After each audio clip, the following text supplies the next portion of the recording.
Good morning, everyone. Another day, another vlog. Eric, ginising na ako ng aking inom eh. Kukuha nga kami ng relief eh. Sabi, toknahan pa kung makakurayan eh. Joke lang eh. Siyempre, scripted yan. Eric, pagtayo ko, agad-agad kong bitak-bakay alipong ako. Sabi, may gamot daw doon sa barangay na ibibigay. Be, nga, tingin mo, salakula eh. Palabas na ako eh. Be, pagsilip ko sa may bintana, laki na ng tubig. Be, yung lagi na lang lubog. Bumaba na nga ako ng hagdan agad din. I'm quoting transition. Ayan, di ba? Even na kung gano'ng kalalim sa amin, be, sobrang lalim hanggang hita. Be, pang nakakapagod ng maglakad. Puro alipangan na. Tignan mo, napaka-sexy naman. Tingnan mo, napakita pa eh. Ano eh, lubog naman. Agad kami nagpunta ng barangay. Tingnan niya kung gano'ng kalalim di ba? Buti na lang andyan tito ko. May kulong na mayroon sa tita namin sa Rebreso, God, inaabot na rin flooring. Sobrang lalim. At konting transition, nasa barangay na kami, no? Tamang pakinig lang, no? Sinasabi ng ating bait na kababayan, na, tingnan mo naman kung gaano kapait. Talagang nagpre-pre, si Raul. At rin na nga, pinapila na kami. Ayan ang pinakahintay ng lahat, makakapuwa na. Sabi niya, sana maayos na pila at walang kagulo-gulo. Ayan na nga, lumabas na nga agad kami. Di ko na nabidyohan pagkabigay at mahirap, madami kaming dala. Ayan ang babait talaga ng mga navy natin. Ayan, buti na lang nandito tito ko, sinakay na kami. Dami pa rin tao. Tingnan nyo.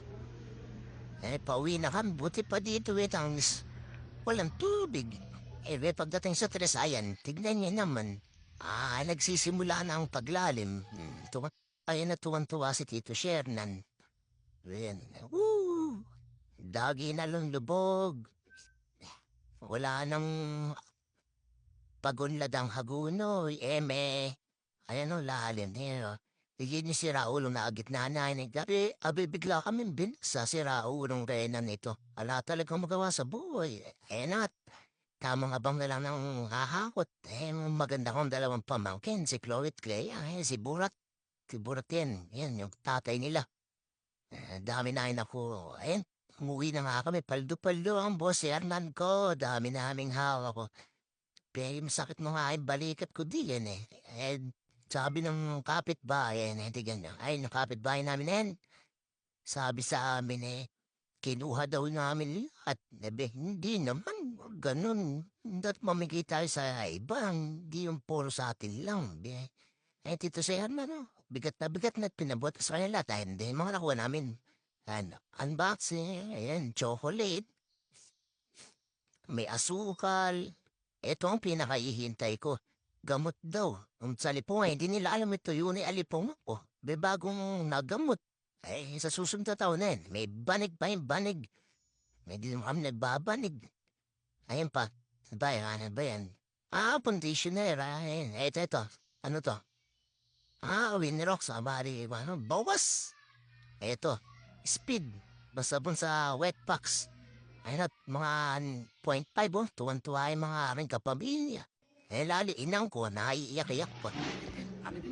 At maraming salamat po sa nagbigay ng tulong niya po. Maraming tulong po Di ko may basa to Tiuchi Foundation. Ewan ko basta yun. Salamat po ulit.